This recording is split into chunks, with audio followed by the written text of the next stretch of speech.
Halo Sobat Perludem, ketemu lagi di Ninis Room. Kali ini tema diskusinya agak serius, tapi nanti kita bicaranya santai. Karena di studio saya udah kedatangan 2 orang bintang tamu idola semua orang. Kalau saya jalan sama mereka banyak yang minta foto abang-abangan idola, ibu-ibu dan remaja. Sampai istri saya curiga loh. Idola ibu-ibu dan remaja putri nih kayaknya.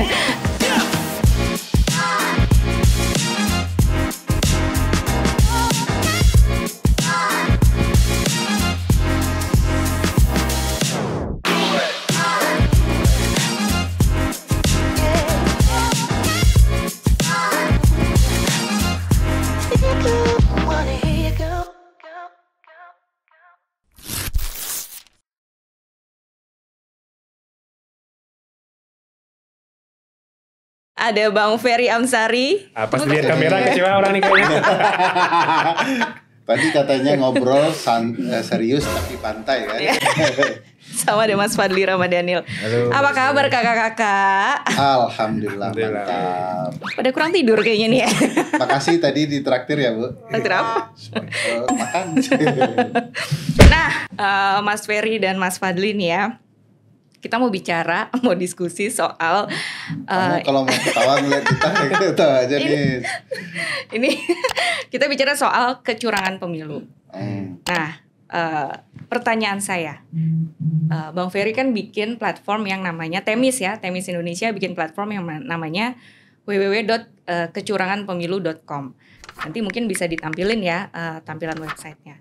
Pertanyaan saya yang pertama, memang ada kecurangan pemilu itu sampai harus dibuat websitenya? Nggak ada pemilu di Indonesia. Jadi ini ya mungkin dari semantiknya dulu ya. Kenapa pilihan kecurangan kan agak tendensius ya. Kenapa pilihannya tidak normatif seperti bunyi undang-undang pelanggaran pemilu? Ya. Apa bedanya pelanggaran sama kecurangan? Kalau dalam perspektif kami, pelanggaran itu kesannya sesuatu tidak disengaja. Terlanggar barang itu gitu ya. Mereka melakukan pelanggaran sesuatu yang motifnya tidak direncanakan. Walaupun kalau dilihat istilah pelanggaran itu memperhalus pilihan kata. Padahal semestinya pilihan itu kecurangan. Kan kalau pakai terminologi universal kan disebut fraud ya. Yang mestinya pilihan kata yang paling cocok itu kecurangan, bukan pelanggaran. Itu perspektif kami. Tapi kalau pilihan itu dikaitkan dengan apa yang terjadi di lapangan, saya pikir memang pemilu kali ini lebih rusak dari berbagai pemilu yang ada sebelumnya. Karena kecurangan itu memenuhi di setiap tahapan kriteria STM atau STM itu TMS. adalah Kan kalau pakai putusan MK kan istilahnya STM, sistematis, terstruktur dan masif. Kenapa memenuhi kriteria STM atau TMS itu? Ya karena hampir di setiap tahapan dilakukan berbagai kecurangan. Contoh paling mendasar adalah proses seleksi menurut kita punya motif memilih orang-orang yang potensial melakukan kecurangan. Karena proses seleksi penyelenggara berlangsung tidak sehat. Nah, dari itu kita menemukan bukti kenapa orang-orang yang memiliki catatan tertentu di mata teman-teman pemilu malah dipilih. Sementara orang yang relatif bersih ditinggalkan. Nah itu terlihat relasinya dengan misalnya paling membuat kita, saya pribadi lah ya supaya tidak kesal kita tuh semua, membuat saya kesal begitu ya, terutama dalam kecurangan verifikasi partai politik. Tahun lalu ya? Ya nyata-nyata ada masalah tetapi tetap bisa lulus. Contoh yang paling buat kita menepuk jidat adalah luluskan seluruh partai kecuali partai U. Begitu rekamannya keluar, partai U juga menyampaikan bahwa ada pertemuan khusus ketua partai U dengan ketua KPU. Beberapa hari itu lulus. Jadi proses seleksi, verifikasi dan lain-lainnya kok kesannya negosiasi politik. Di sana makin kita pahami ini ada sesuatu yang kemudian terlihat rencana dan berbagai fakta kemudian kan kita memperlihatkan ada ruang-ruang kecurangan yang luar biasa. Ditutupnya ruang sidang Komisi 2 untuk membeberkan peristiwa kecurangan terkait verifikasi partai politik. Bagi kita semua sudah seia sekata membiarkan kecurangan itu terjadi. Dan pilihan kecurangan itu membangun semangat untuk kita mengawal pemilu agar tidak dicurangi. Ya, orang langsung nangkap nih ada kecurangan. Nah, kenapa kemudian dibuat platform ini? Ya ke sana langsung ya, boleh ya? Boleh. Kenapa dibuat? Ya karena kecurangan sudah STM itu, kita perlu alat bersama, publik punya alat bersama untuk melaporkan kecurangan. Sekaligus menghadapi proses hukum yang harus dihadapi publik setelah pemilu. Kenapa? Karena waktu kita pengalaman di 2014-2019, cara berpikir kita itu masih berupaya membuktikan melalui kertas. Berkontainer-kontainer dibawa ke ruang sidang MK. Pertanyaan besarnya nih, itu 9 hakim baca nggak? Seluruh alat bukti kertas itu. Sudah alam dirusak dengan jumlah kertas yang bertonton, ternyata satu pun tidak dibaca nih. Jadi kita berpikir kayak kita mau bazir membuat sesuatu banyak-banyak, print out banyak-banyak, tidak dibaca, tidak digeledah satu persatu. Ini bukan kesannya hakim MK tidak bertanggung jawab, tidak baca semua. Ini juga dikutuk oleh batas waktu 14 hari kerja. Dengan case yang besar, pemilu presiden, batas waktunya pendek untuk memeriksa banyak hal. Akhirnya kita kepikiran, kurang lebih diskusinya kita buat ya sesuatu yang berbeda untuk membuktikan kecurangan ini. Nah, kita kepikiran alat bukti elektronik nih. Dengan kita meletakkan seluruh kecurangan, jadi bukan tanpa ada alat bukti real ya. Alat bukti itu dilaporkan publik, misalnya video kecurangan tertentu di TPS tertentu yang layak menurut kita sebagai alat bukti, mereka laporkan, maka di dalam bukti elektronik kita yang berbentuk peta akan keluarlah ya titik tertentu, laporan tertentu yang berkaitan dengan situasi lapangan di mana kecurangan terjadi. Misalnya di Sumatera Barat, kampung Suami Ninis, terjadi kecurangan. Kampung Anda juga loh. Supaya kesan KKN kita kuat ya. Kampung di Sumatera Barat itu melaporkan kecurangan. Dia masuk ke dalam peta, dia akan muncul di Sumatera Barat telah terjadi kecurangan. 1 lambangnya kalau 1 kecurangan. 1000 kalau memang 1000. Begitu kita klik angka, maka akan terlihat di mana kecurangan itu terjadi, apa jenis kecurangannya, dan apa alat bukti kecurangan. Nah, kalau seluruh orang Indonesia melaporkan seluruh kecurangan di wilayah mereka masing-masing, maka dari Sabang sampai Merauke akan terlihat gambaran kecurangan dalam bentuk angka di dalam peta. Nah, itu yang sedang kita kerjakan untuk mengajak publik. Saya pikir kami harus berterima kasih kepada Ninisroom ya. Ikut berupaya mengkampanyekan peta kecurangan ini dan publik tahu bagaimana melaporkan. Nanti kita akan berupaya memudahkan publik juga ya dengan misalnya membuat video bagaimana melaporkan kecurangan dengan baik, bagaimana mengisi platform itu dengan baik. Tapi kurang lebih ini adalah alat bantu bagi kita membuktikan agar di dalam persidangan bisa tergambar kecurangan. 1, tanpa mubazir alat bukti kertas. Kedua, hakim bisa melihat sebaran kecurangan lebih luas, lebih baik, dan publik juga bisa memahami di mana saja kecurangan sedang terjadi. Kurang lebih. Oke, Bang. Nah, ini aku background dulu ya teman-teman. Jadi kalau di Undang-Undang 7 2017 tentang pemilu bicara soal pelanggaran pemilu ya, itu kan ada 2 ya, ada pelanggaran, ada sengketa. Pelanggaran itu ada pidana, administrasi, dan etik. Sengketa ada sengketa proses dan sengketa hasil. Nah, yang Bang Ferry tadi sebutkan nih yang 14 hari tadi itu di sengketa hasil ya, persisian hasil pemilu di Mahkamah Konstitusi. Jadi memang waktunya dibatasin, beda kayak pengujian undang-undang pemilu bisa 2 tahun. bisa panjang sekali waktunya gitu ya, tapi kalau perselisihan hasil pemilu sangat dibatasi waktu, hanya 14 hari untuk menyelesaikan sengketa hasil itu. Nah, sekarang aku ke Fadli. Nah, Mas Fadli Mas Fadli itu orang Jawa apa orang mana? Ambon saya. Jadi kalau dari hasil penelitiannya teman-teman di Perludem, sebenarnya kecurangan yang biasa terjadi itu di tahapan mana dan dilakukan sama siapa sebetulnya? Kalau kita belajar dari pemilu-pemilu sebelumnya Mbak ya, paling tidak yang terdekat misalnya yang lalu itu kan pemilu 2019. Terakhir kita punya pilkada 2020 ya yang dilaksanakan sejak pandemi. Nah, kalau potensi pelanggaran sebetulnya di semua tahapan itu potensi pelanggaran itu ada. Baik dilakukan oleh penyelenggara pemilu, baik itu dilakukan oleh peserta pemilu, termasuk juga pemilih menjadi aktor yang potensial melakukan pelanggaran pemilu. Di proses pendaftaran pemilih misalnya, berpotensi pelanggaran itu dilakukan oleh penyelenggara pemilu.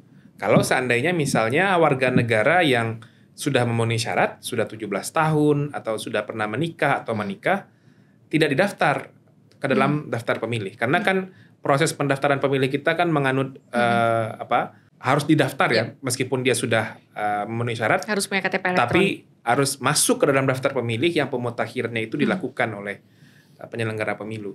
Di sana kemudian dituntut profesionalitas penyelenggara pemilu. Nah, sekarang kan mulai rame tuh Mbak, soal penyandang disabilitas mental yang kemudian dinarasikan sedemikian rupa di ruang publik. Oh, kenapa orang punya gangguan jiwa di daftar itu akan merusak pemilu dan lain-lain.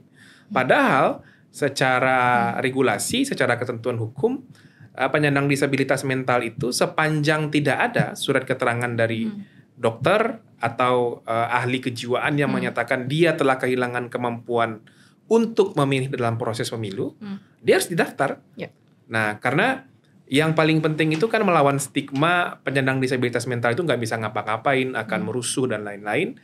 Tapi itu tidak terklarifikasi secara clear oleh KPU. Nah, itu problem. Dan yang banyak juga kan di tahapan kampanye. Sekarang kan sedang berlangsung tahapan kampanye ya, sejak 28 November 2023 itu sudah mulai tahapan kampanye. Dan sejak 20 Januari kemarin sudah mulai beberapa metode kampanye yang sebelumnya kan belum boleh dilakukan tuh Bang. Kampanye di media, kemudian kampanye rapat umum ya. Sekarang kan kita bisa lihat tuh banyak sekali kegiatan kampanye mengumpulkan massa dalam jumlah banyak yang dilakukan oleh peserta pemilu terutama capres. Nah, dalam konteks kampanye ini juga potensial terjadi pelanggaran kampanye terutama oleh peserta pemilunya. Soal zona kampanyenya, kemudian juga soal aktivitas yang dilakukan dalam kegiatan kampanye itu, dan juga soal bagaimana menjamin tidak adanya gangguan keamanan dan ketertiban dalam proses kampanye. Itu potensial terjadi dan sudah banyak terjadi itu. Nah, termasuk juga praktik bagi-bagi uang misalnya, atau bagi-bagi sembako kepada pemilih, sesuatu yang akan merusak pemilu kita.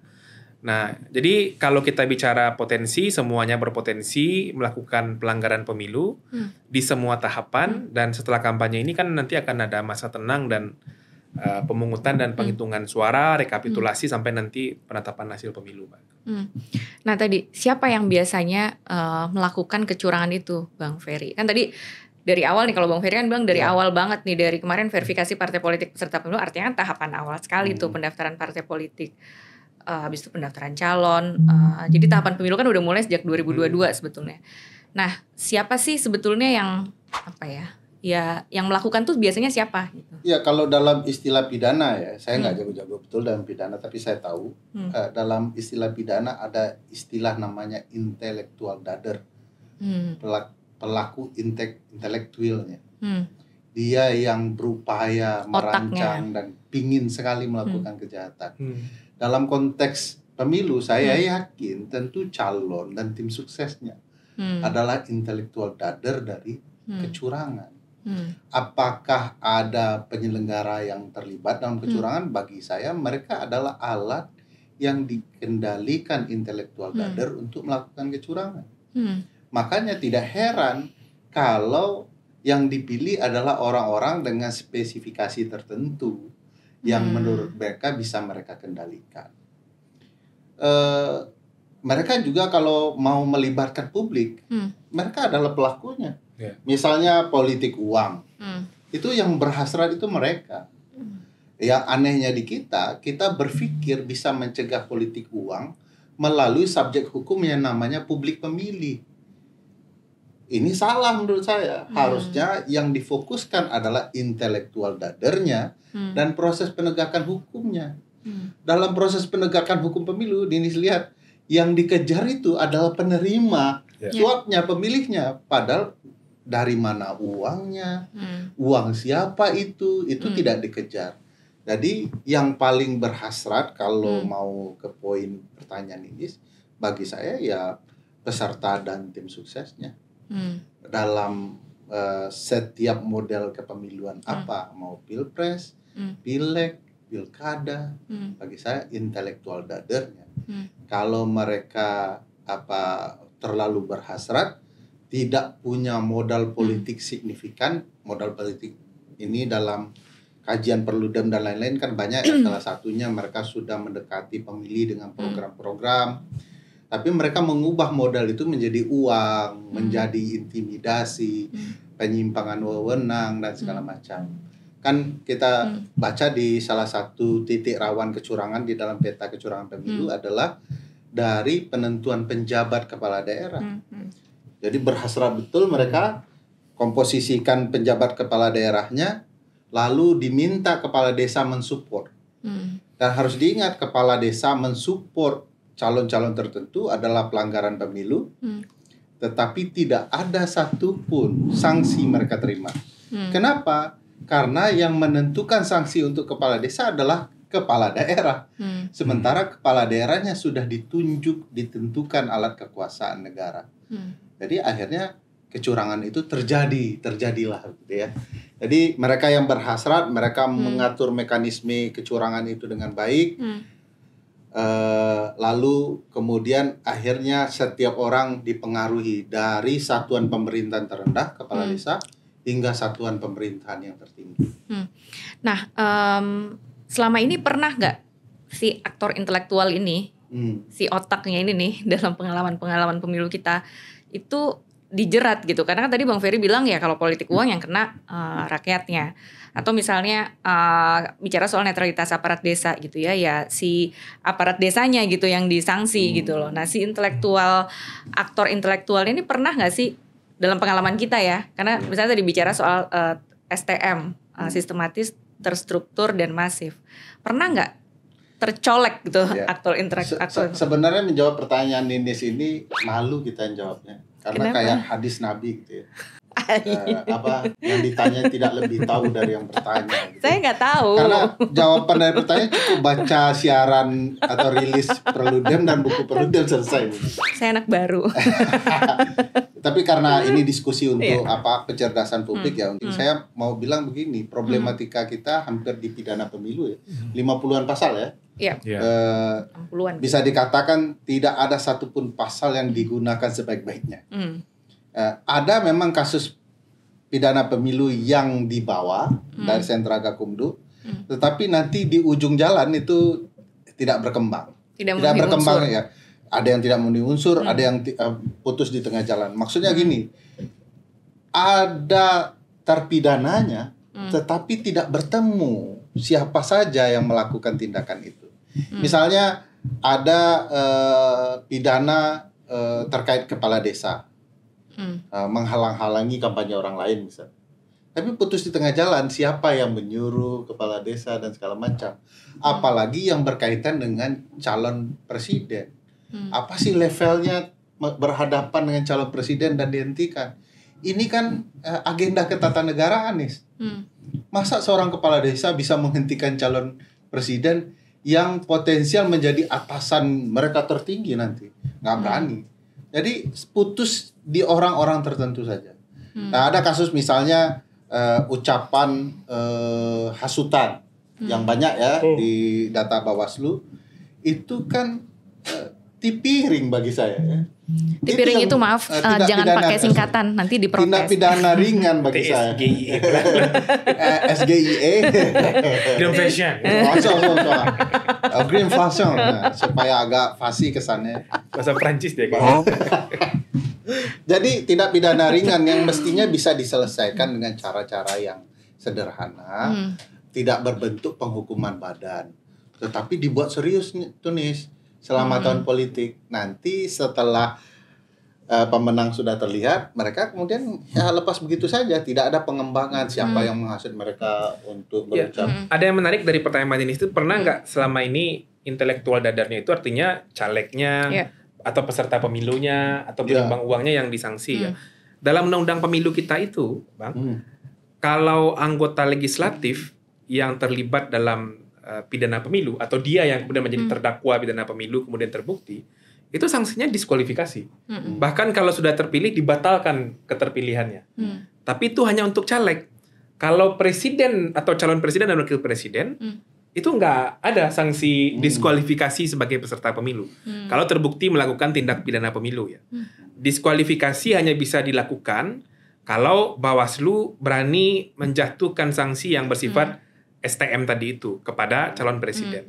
Tapi kalau pidana pemilu misalnya politik uang, ya politik uang lah yang paling rentan sebetulnya ya, dia ikut bagi-bagi misalnya, itu nggak ada. Calon presiden nggak bisa dibatalkan meskipun dia dijatuhi sanksi pidana pemilu. Kalau misalnya ada calon presiden atau calon wakil presiden yang menggunakan wewenang paman, kira-kira tidak pemilu? Itu bisa juga. Itu diselesaikan secara kekeluargaan mungkin ya, karena ada keluarganya. Di sana di daerah apa namanya? Contoh kasusnya apa ya? Lanjut. Nah, tadi kita diskusi soal STM, TSM. Apa sih TSM itu, Mas Fadli? Nah, istilah itu kan sebetulnya disampaikan atau diperkenalkan Mahkamah Konstitusi 2010 kayaknya. Waktu 2008-2009 waktu Mahkamah Konstitusi banyak sekali mengadili perkara perselisihan hasil pemilihan kepala daerah. Jadi waktu itu yang masuk ke MK ternyata tidak hanya soal masalah penghitungan dan rekapitulasi suara, Mbak. Tapi yang masuk ke Mahkamah Konstitusi yang dimohonkan oleh para pihak, oleh calon kepala daerah yang kalah, termasuk juga soal pelanggaran-pelanggaran yang terjadi selama proses penyelenggaraan pemilu. Nah, pelanggaran-pelanggaran ini kan banyak sekali modelnya. Nah, salah satu pelanggaran yang terungkap dalam proses pemeriksaan perkara perselisihan hasil pemilihan kepala daerah di Mahkamah Konstitusi sepanjang 2009-2010 itu adalah adanya pelanggaran pemilu yang betul-betul direncanakan. Jadi pelanggarannya itu tidak spontan, nggak perlu ditambah uhuy ini, tidak spontan. Nah, kemudian melibatkan tidak hanya orang-orang atau figur-figur yang ada di sekitaran tim suksesnya, tapi melibatkan aktor-aktor di luar tim sukses. ASN, kepala desa tadi yang disebut Bang Ferry, bahkan mungkin juga penyelenggara pemilunya, itu terjadi. Dan lalu masif itu terjadi di hampir semua wilayah penyelenggaraan pemilihan. Nah, makanya kemudian Mahkamah Konstitusi dalam pertimbangannya ketika pelanggaran-pelanggaran pemilu dalam Pilkada 2008-2010 itu terkonfirmasi dari proses pembuktian di Mahkamah Konstitusi, MK menyebut istilah terstruktur, sistematis dan masif terjadi pelanggaran pemilu selama tahapan Pilkada. Maka untuk memastikan integritas penyelenggaraan pemilunya, pemilihannya bahkan diperintahkan untuk diulang. Kan itu terjadi di Kota Waringin Barat dulu ya, di Jawa Timur. Jawa Timur yang pertama dan bahkan sampai diulang 2 kali kan waktu itu ketika Bu Khofifah lawan seorang yang juga sering disebut Pak D ya, bukan Paman waktu itu 2008. Nah, itu Mbak kira-kira jadi kalau Pak D lain lagi sekarang. Oh iya. Papa.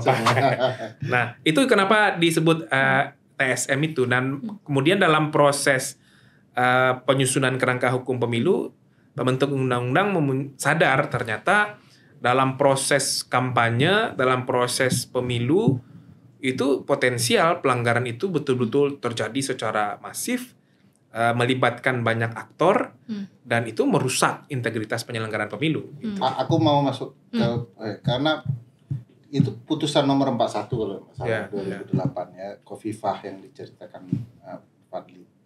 yang menarik kan begini nih, kecurangan itu tidak bisa hanya terlihat dalam hitungan angka-angka. Nah, misalnya di form hasil gitu ya. Kalau dilihat angka itu bisa saja normal. Tapi bagaimana kalau orang yang memilih dipaksa? Itu kan bagian dari kecurangan kan.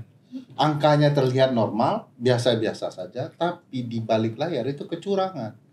Itu yang oleh MK ditentang ketika itu. Nggak bisa kita sekedar menyelenggarakan pemilu saja tanpa betul-betul menjaga komitmen esensi azas-azas pemilunya dan azas prinsip-prinsip penyelenggaraan pemilunya. Nah, oleh karena itu oleh MK diputus diulang gitu ya. Nah, saya tidak tahu ya kalau untuk pemilu presiden akan adakah keberanian seperti itu kalau ternyata esensi dari azas-azas pemilu dan prinsip-prinsip penyelenggaraan itu tidak dilakukan. Misalnya prinsip penyelenggaraan pemilu transparan.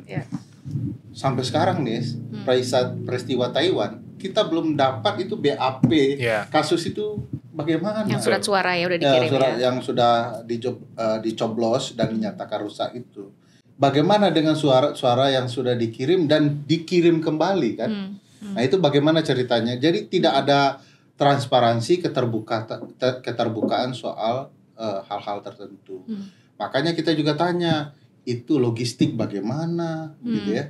Bagaimana kemudian kesiapan di hari H itu tidak tergambar sampai sekarang. Jadi ada kekhawatiran bahwa jangan-jangan kecurangan ini terlihat baik di dalam kertas, tapi di balik layar kecurangannya itu di mana-mana. Nah, kalau ini kita tadi ya balik lagi. Ini kan nanti semua ujungnya ini di Mahkamah Konstitusi nih, perselisihan hasil pemilu ini. Karena tadi ya kecurangan segala macam tuh biasanya ya akan keluar itu ketika sengketa hasil di Mahkamah Konstitusi. Nah, tapi sebetulnya sebelum ke sengketa hasil ini kan ada lembaga lain nih sebetulnya yang bisa memproses kecurangan tadi kan, kecurangan, pelanggaran dan lain-lain itu ada yang namanya Bawaslu. Nah, di mana Bawaslunya? Nah, makanya peta kecurangan pemilu ini. Makanya peta kecurangan pemilu ini, kalau penyelenggara bisa juga karena tidak merespon sesuatu, tidak terlibat dalam sesuatu. Karena biasanya hakim MK kan pasti akan tanya, ini udah lapor ke Bawaslu belum nih? Tapi jangan jadikan MK keranjang sampah dong, kan biasanya gitu tuh hakim-hakim MK nanya kan gitu. Kecurangan pemilu kita itu kan ajaib juga nih. Ada mekanisme Bawaslu, Petun dan MK gitu ya. Faktanya begitu Bawaslu, Petun dilaksanakan terus ke MK, keluar putusan MK, bisa loh kasus itu balik ke Bawaslu atau Petun lagi. Nah ini kerumitan sistem kita karena bandel atau apa ya kita mau bilangnya, tidak taat hukum, maunya menang terus gitu ya. Nah ini problematika karena tidak ada penghormatan kepada putusan MK, tidak ada keinginan menghormati hasil pemilu dan lain-lain. Jadi kalau Nis mengatakan final di MK sebagaimana bunyi undang-undang dasar dan undang-undang, bagi orang politik itu hanya norma dan norma bisa dilabrak. Nah, kenapa kemudian Bawaslu tidak terlihat dalam hal ini? Sekali lagi ya mungkin waktu milih Bawaslu tidak ada yang orang yang dipilih punya keberanian aku tidak ada. Aku juga. Ya. Lanjut. Ini kawan-kawan sendiri juga sebagian. Tapi begini, kalau Bawaslu punya komitmen, saya yakin nih, setidak-tidaknya peradaban pemilu kita menjelang hari H ini akan terlihat jauh lebih baik. Ya, orang akan senang melapor ke Bawaslu. Ini mohon maaf, kita pernah ikut melapor ke Bawaslu, ternyata deks laporan belum ada. Orang mau kemana melapor gitu ya.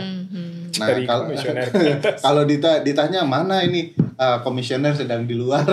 Terus ini kan jadi para pencari keadilan. Sulit menemukan keadilan pemilu di ruangan yang semestinya keadilan itu ditegakkan. Bawaslu tidak merespon. Coba bayangkan kasus UHT saling lempar kan. RI ke kota. Kota akhirnya angkat tangan. Kasus seberat ini diserahkan ke gua. Padahal kita anak bawang gitu ya. Mohon maaf. Bawaslu Jakarta persilahan. Akhirnya Bawaslu Jakarta tidak punya keberanian menghukum. Uang bosnya aja tidak ada keberanian. Yang dihukum akhirnya Pergub. Bukan dipinggirkan ke tempat lain. Dipakailah perda, akhirnya Satpol PP yang dipakai. Satpol PP bilang ini juga urusan pemilu. Nah, ini yang menyebabkan hukum pemilu kita tidak terasa ditegakkan. Jangan bicara KPU. KPU memang sudah hilang dari beberapa tahun ke belakangan ya. Jangan berharap DKPP. Ada di Imam Bonjol. Ada di Imam Bonjol. Tapi kadang-kadang mereka keluar negeri nih, tujuh-tujuhnya. Saya nggak ikut soalnya. Nah, pernah diajak ya? Ada DKPP ya, ada DKPP yang seharusnya menjadi koridor mereka. Ini tidak patut Anda lakukan karena ini jatahnya MK. Ini tidak boleh Anda lakukan karena ini sudah ada di petun. Ini tidak ada karena ketidakpahaman juga atau mungkin terlibat dalam berbagai kecurangan dari DKPP. Jadi memang agak sulit ya Nis bermimpi seperti mimpi Perludem soal pemilu kita. Itu akan dilaksanakan oleh teman-teman yang ada di Bawaslu, di KPU dan DKPP. Jadi problematika ya. Kamu udah menyesal mengundang kami? Enggak, belum. Nah, saya ke Mas Fadlil nih. Tadi Bang Ferry bilang nih, ada KPU, ada Bawaslu, ada DKPP yang terdengar sangat pesimis gitu ya di 3 lembaga ini. Nah, publiknya jadi gimana nih Mas Fadlil? Orang kan pasti bingung dong nih, yang nyelenggarain pemilu tuh ya ada KPU, ada Bawaslu, ada DKPP. Tapi kalau orang nggak percaya sama yang ketiga ini, jadinya gimana nih orang menghadapi pemilu 2024 ini? Kecurangan pemilu. Iya. Kita buktikan rame-rame. Kalau publik, terutama pemilih ya Mbak, di 2024 ini kan kita semua tahu ada konfigurasi yang sangat menarik untuk usia pemilih lah, kelompok usia pemilih. Dari 204 juta pemilih itu, lebih dari 50%-nya adalah pemilih yang dikategorikan sebagai pemilih muda begitu ya, di bawah 40 tahun usianya. Bahkan kalau kita spesifikkan lagi range umurnya itu di bawah 30 tahun, itu angkanya hampir mencapai 30% seingat saya. Jadi kalau kita lihat situasi seperti itu, asumsinya adalah pemilih dalam pemilu 2024 itu adalah orang-orang yang harusnya melek terhadap informasi, bisa mencerna informasi dan bisalah kemudian melakukan verifikasi terhadap situasi penyelenggaraan pemilu, bisa mengikuti bagaimana posisi penyelenggara pemilu, peranan penyelenggara pemilu dan lain-lain. Itu harapannya sebetulnya. Nah, dengan situasi itu kita berharap publik bisa berkontribusi lebih. Publik bisa berpartisipasi jauh lebih bermakna. Seperti apa? Kita berharap publik tidak hanya datang ke TPS, memberikan suaranya lalu selesai. Tapi kita juga berharap publik berkontribusi untuk ikut turut serta menjaga integritas pemilu. Nah, salah satunya selain datang ke TPS nanti pada 14 Februari 2024, tapi publik juga misalnya ikut melaporkan dugaan kecurangan pemilu. Ada banyak platform ya, salah satunya petakecuranganpemilu.com ini. Kalau khusus nanti untuk masalah kecurangan di TPS, soal suara dan lain, juga ada banyak platform yang disiapkan oleh masyarakat sipil. Nah, publik, masyarakat, pemilih, terutama pemilih muda, menurut saya bisa berkontribusi untuk turut serta menjaga integritas pemilu dengan memberikan warna dalam proses penyelenggaraan pemilu, berpartisipasi, ikut serta menjaga proses pemilu. Gitu. Bahwa KPU-nya punya banyak kontroversi, banyak problem, kan kita harus jujur mengakui itu. Bawaslu dan DKPP lambat dan terkesan menghindar ya, kalau tidak bertanggung jawab, tidak mau dibilang tidak bertanggung jawab, juga sangat disayangkan sebetulnya. Bahwa ada tekanan dari kanan kiri, bahwa ada kepentingan politik yang mungkin berkelindan di sekeliling mereka, itu pasti akan selalu terjadi. Tapi kan sumpah jabatan mereka ya mereka melaksanakan undang-undang, menjalankan perannya, yang itu yang harusnya dimaksimalkan gitu. Dan kalau mereka firm dengan tugas dan tanggung jawab mereka, publik pasti akan support, publik pasti akan mendukung. Saya nggak tahu ya apakah komisioner khususnya Bawaslu dan DKPP saat ini tidak belajar dulu bagaimana support publik yang luar biasa terhadap KPK.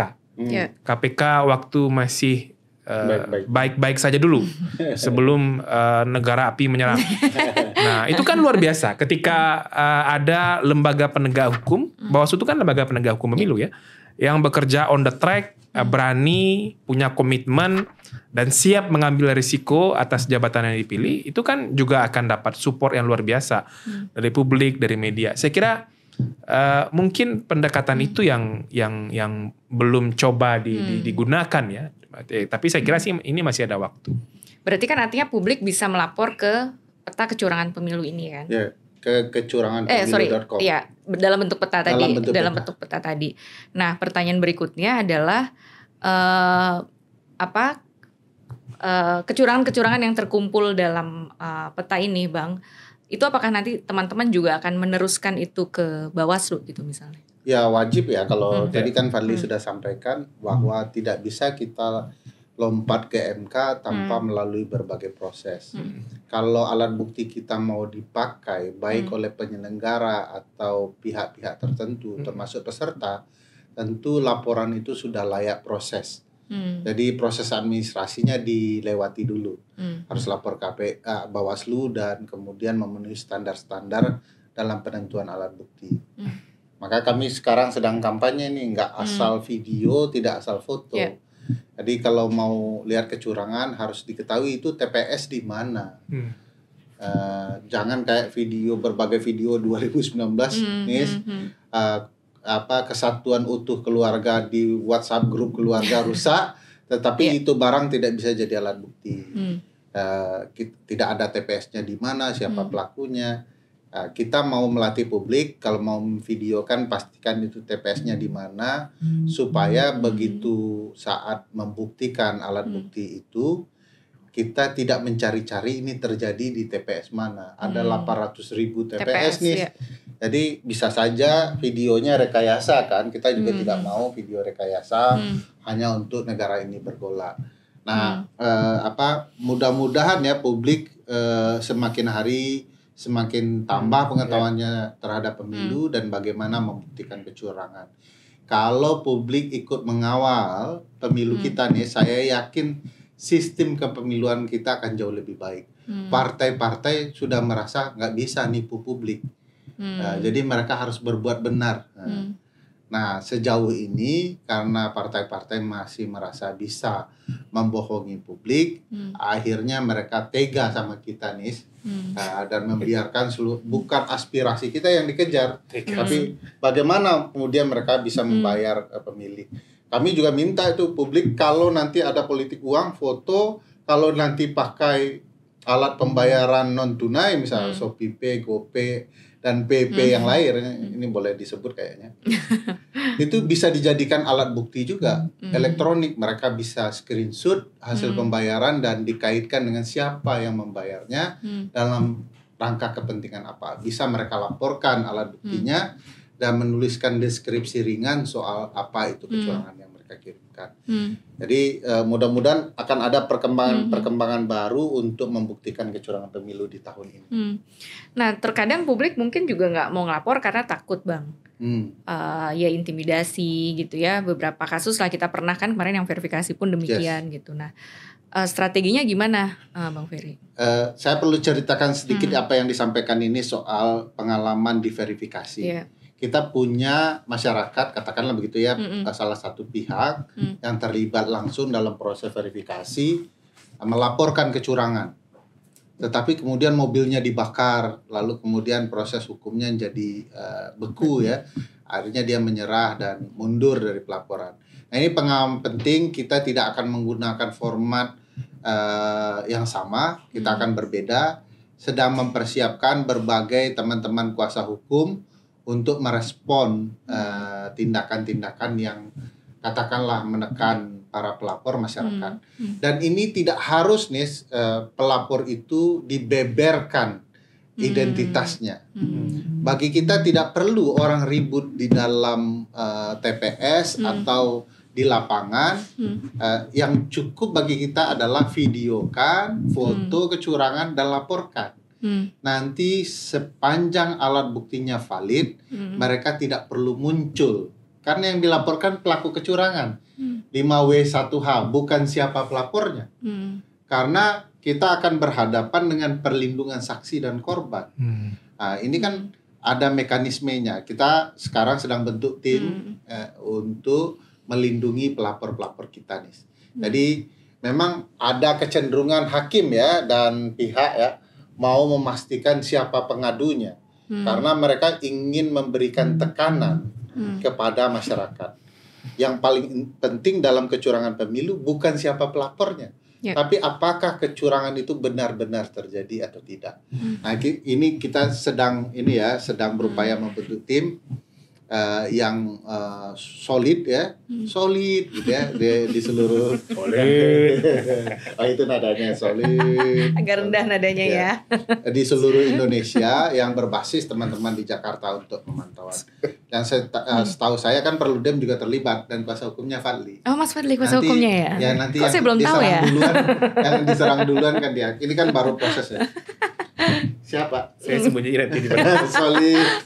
Nah, aku ke Fadli ya. Nah, ini ya tadi balik lagi, ini kan akan ramainya tuh sebenarnya nanti di Mahkamah Konstitusi, dan mungkin juga sebenarnya peserta pemilu tuh juga udah menemukan kecurangan-kecurangan yang dilakukan oleh peserta pemilu yang lainnya, cuman disimpan, nggak dikeluarin sekarang nih. Biasanya kan gitu ya kalau pemilu dilaporinnya di ujung. Nah, Perludem kan biasanya melakukan pemantauan perselisihan hasil ya di Mahkamah Konstitusi. Nah, biasanya Mas Fadli kalau dari perselisihan hasil pemilu tuh bentuk kecurangan apa nih yang sering muncul di PHP? Atau mungkin sebelum ke sana, sebenarnya prosesnya gimana sih sampai peserta pemilu? Karena yang beda dengan pelanggaran ya, pelanggaran kan publik bisa melaporkan, tapi kalau sengketa hasil kan ya hanya peserta pemilu. Mungkin Mas Fadli bisa jelasin dulu ini prosesnya gimana nih setelah nanti hasil pemilunya keluar sampai mereka bisa ke MK tuh gimana? Ya, nanti kan setelah pemungutan dan penghitungan suara di TPS kan hasil pemilu itu direkapitulasi Mbak, secara berjenjang, mulai dari kecamatan, kabupaten kota, provinsi, sampai nanti direkap secara nasional oleh KPU.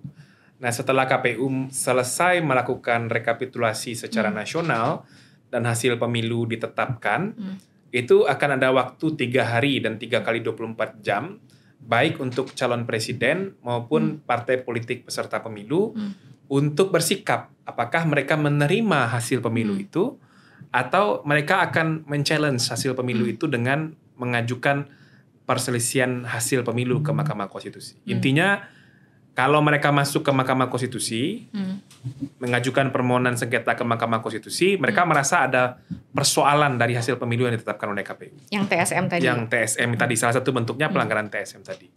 Nah, nanti mereka akan mengajukan permohonan ke MK, MK akan periksa. Nah, Mahkamah Konstitusi akan memeriksa apakah setiap dalil atau setiap alasan yang disampaikan oleh peserta pemilu.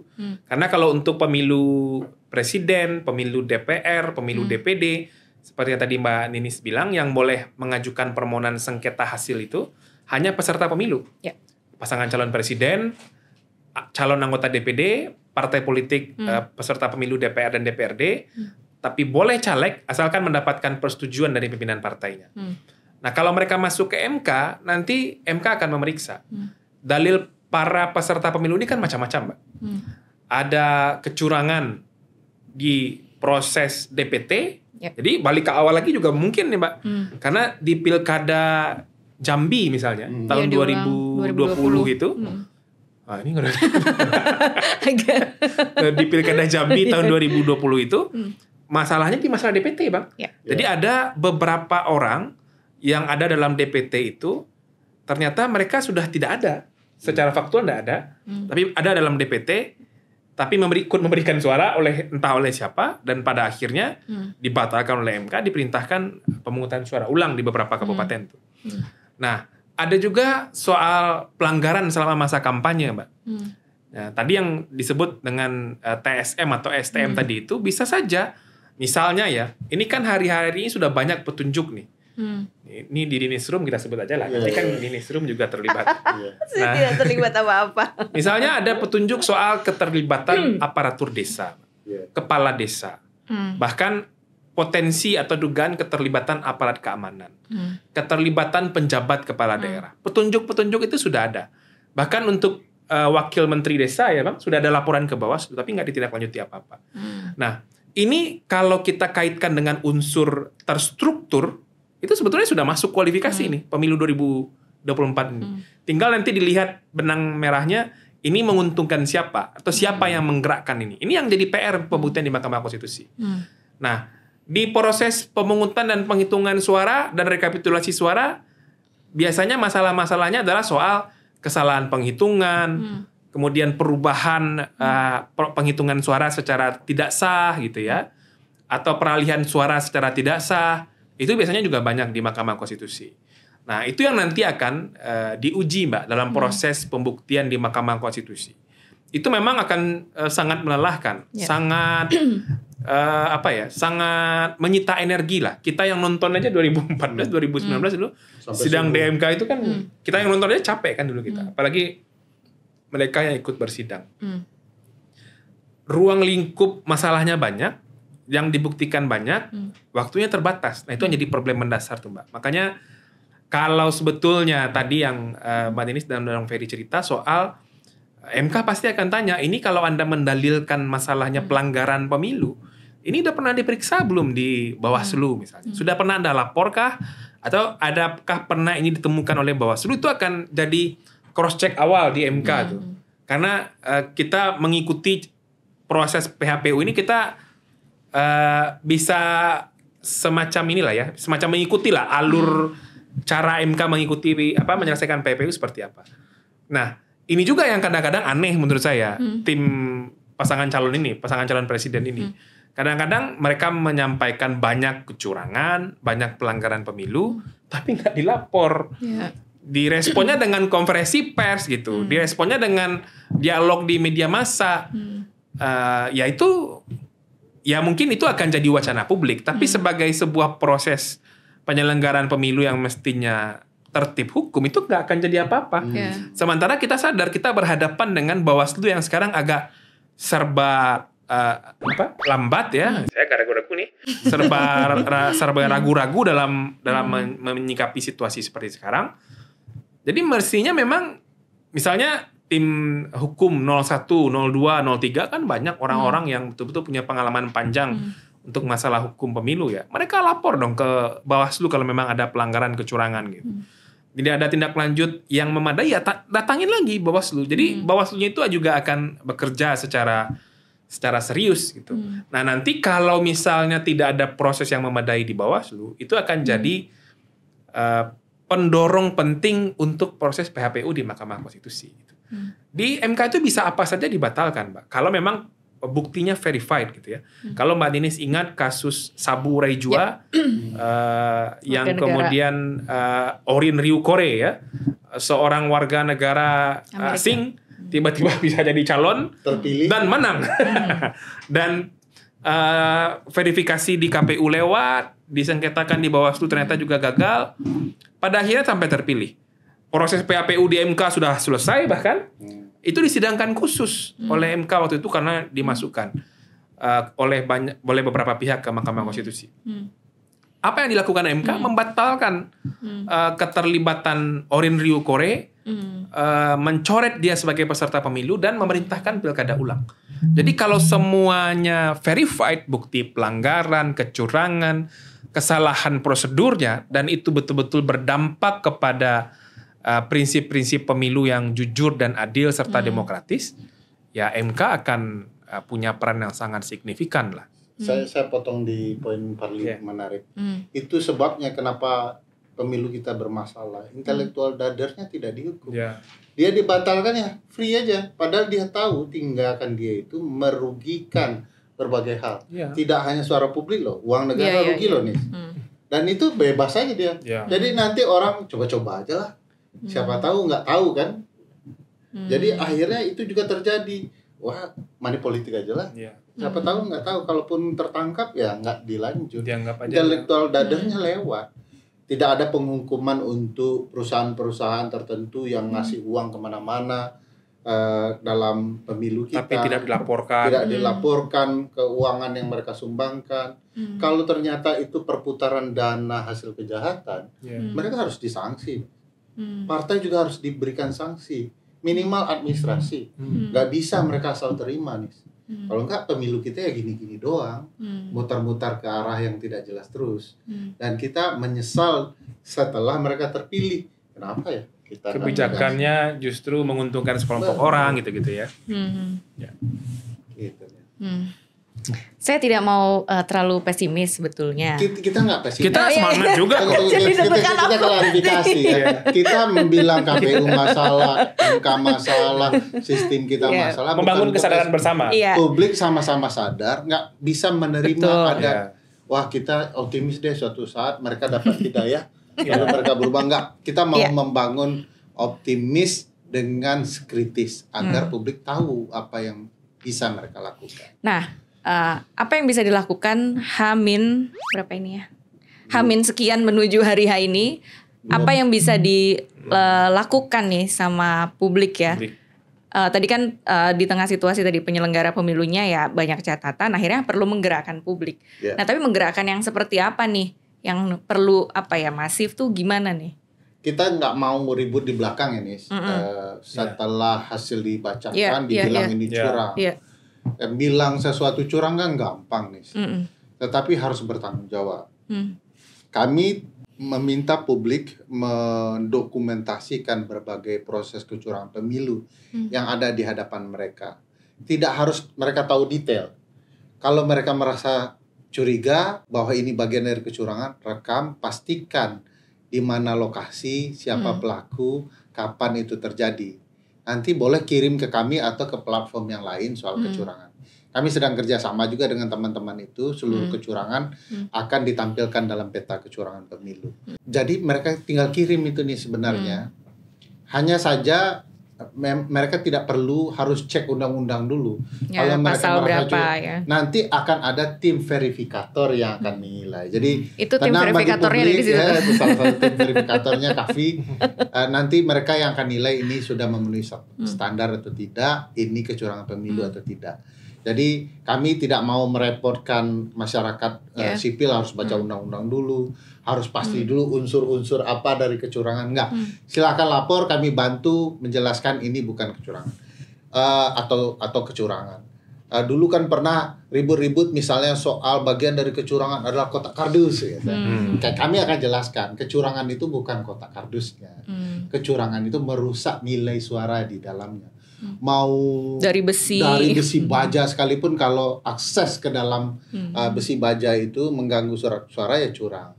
Jadi kami akan bantu menjelaskan ini tidak mungkin akan ada yang emosional ini menurut logika kami curang. Tapi nanti kita akan jelaskan. Teman-teman verifikator akan membantu soal itu. Kalau memang ini kecurangan tetapi alat buktinya belum kuat, verifikator juga akan bantu. Bisakah Bapak menindaklanjutinya begini agar kemudian alat buktinya menjadi valid. Nah, kita akan bantu nih. Jadi bersama-sama sekarang ngawal pemilunya, tidak untuk 1, 2, dan 3, tapi untuk kita semua agar demokrasi kepemiluan kita bisa berjalan baik. Mas Fadli, apa yang bisa dilakukan nih Mas Fadli? Baca bismillah. Setelah baca bismillah, ya menurut saya sih publik tidak boleh membiarkan pelanggaran pemilu berlalu begitu saja. Ya. Memang nggak mudah Mbak melakukan ini. Tapi satu ilustrasi sederhananya beginilah. Uang negara yang dihabiskan untuk melakukan pemilihan presiden tahun 2024 ini lebih 50 triliun. 50 triliun lebih untuk menyelenggarakan pemilu 2024 ini. Untuk kita milih presiden itu, untuk kita bisa nonton debat publik kemarin itu, yang ada yang mencari-cari apa itu ya. Tenang. Nah, kemudian fishball. Nah, kemudian kita bisa lihat KPU bisa nempel stiker di rumah kita soal pendaftaran pemilih dan lain-lain itu. Uang negara yang kita bayar dari pajak kita habis hampir 50 triliun lebih. Nah, dengan biaya sebesar itu, kita tidak mau penyelenggaraan pemilu ini dimanipulasi, dicurangi oleh sekelompok orang yang mau mendapatkan jabatan politik saja. Nah, prosesnya harus jujur, proses pemilu harus adil. Oleh sebab itu, yang bisa memastikan itu adalah ya bukan KPU, bukan Bawaslu, bukan DKPP, tapi ya kita semua sebagai masyarakat, teman-teman muda, teman-teman tidak muda lagi gitu ya, dan semualah generasi bangsa ini saya kira harus punya peran yang signifikan untuk memastikan uang negara yang sudah diinvestasikan 50 triliun untuk mewujudkan demokrasi itu tidak terbuang sia-sia gitu. Nah, makanya kita harus ikut melaporkan kecurangan pemilu, datang ke TPS untuk memilih tanpa ada paksaan dari pihak manapun, menolak politik uang, itu yang harus diambil peran oleh pemilih menurut saya. Oke, terima kasih banyak nih Bang Uang Ferry. 50 triliun untuk Baruto jadi presiden. Mana Bang? Terima kasih Bang Ferry dan Mas Fadli ya sudah menghilang gak? Seperti Baruto. Sudah hadir di Ninis Room. Terima kasih banyak teman-teman dari diskusi tadi bahwa ya partisipasi kita di pemilu tuh bukan sekedar datang di hari H milih, tapi kita bisa lebih luas sebetulnya partisipasinya ya, lebih meaningful participation, partisipasi bermakna di semua tahapan pemilu sebetulnya, ngawasin, ikut melaporkan, dan sekarang banyak sebetulnya inisiatif dari masyarakat sipil untuk bisa memudahkan publik ya melaporkan kalau misalnya ada kecurangan atau pelanggaran pemilu. Sekali lagi terima kasih banyak sudah menonton episode kali ini. Kita ketemu lagi di episode selanjutnya. Sampai jumpa.